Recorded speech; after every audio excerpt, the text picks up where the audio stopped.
Welcome to T40 Training. Our topic for today is about strategic planning, part 1 on biblical basis. Siguro po ngayon nagpaplano na tayo para for next year sa ating mga simbahan, sa ating mga churches, sa ating mga fellowship. Others are thinking of going to other place to spend strategic planning.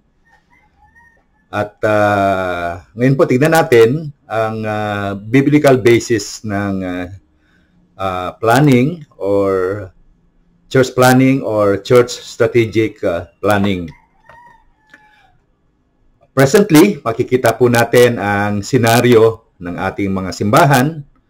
Ano yung mga problema, ano yung mga datos, ilan ang mga miyembro, ano yung mga activities na hindi nagawa. At titignan din natin yung future. Ano ba yung mga plano natin? Ano ba yung nilagay ng Panginoon sa ating mga puso para sa susunod na taon? Pero tignan natin yung sinasabi ng Biblia tungkol sa ating pagpaplano. At sa planong yan, meron tayong mga activities na gagawin. Pero tunghayan natin yung Revelation.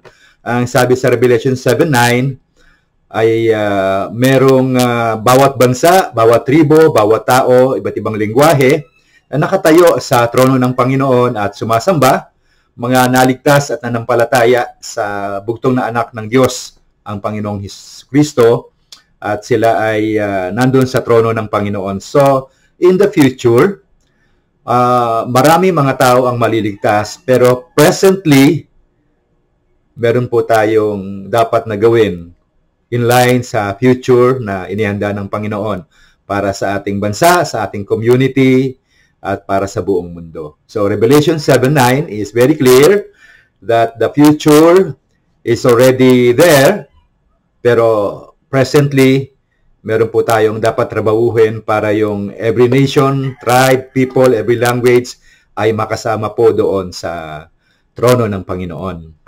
At ang sinabi ng Panginoon sa patungkol sa pagpaplano, sabi niya, suppose one of you wants to build a tower, won't you first sit down? Di ba pwedeng upuan muna at i-estimate yung cost? Kung titignan kung merong sapat na puhunan, sapat na pera, sapat na resources para makumpleto yung mga pinaplano. For if you lay the foundation and are not able to finish it, everyone who sees it will ridicule you. So, kapag tatayo daw natin ng tower o ng ating mga plano, dapat tingnan natin yung pagtatayo natin ng pundasyon, matatapos ba natin?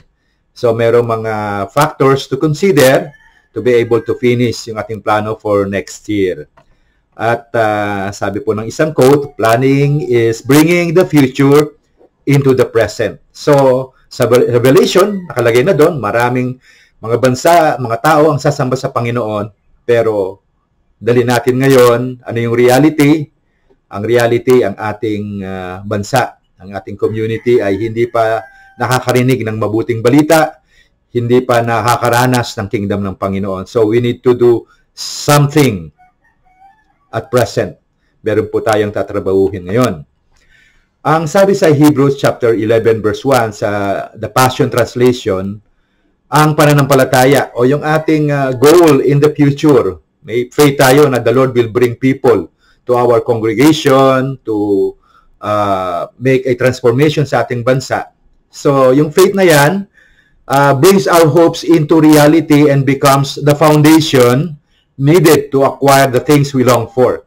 So, kailangan pala ng pananampalataya. So, yung pagpaplano ay pananampalataya din. Sabi dito, it's all the evidence required to prove what is still unseen. Ang Panginoong Hesus, sabi sa Hebreo, nung ipinako siya, He's looking forward na maraming maliligtas. So, ganoon din tayo as we work and we plan, alam natin na maraming maliligtas sa kaharian ng Panginoon. Sabi dito, without faith, living within us, it would be impossible to please God. So, ang pagpaplano po ay pananampalataya din para ma-please ang Panginoon na in the future we are going to offer itong mga kaluluwa. Magsasakripisyo tayo at i-offer natin ang mga kaluluwang ito sa Panginoon.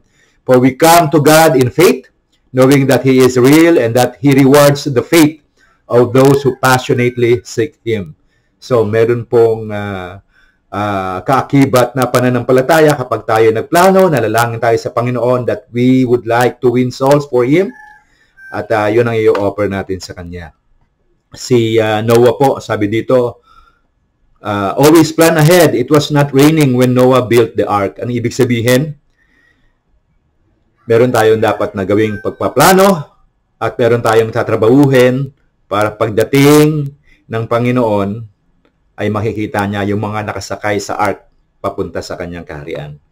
So, pagpapatuloy po natin ang discussion na ito sa part 2, ang introduction sa strategic planning sa mga churches. At iniinganyo ko po kayo na mag-subscribe din sa aking channel, YouTube, Dan Parilla.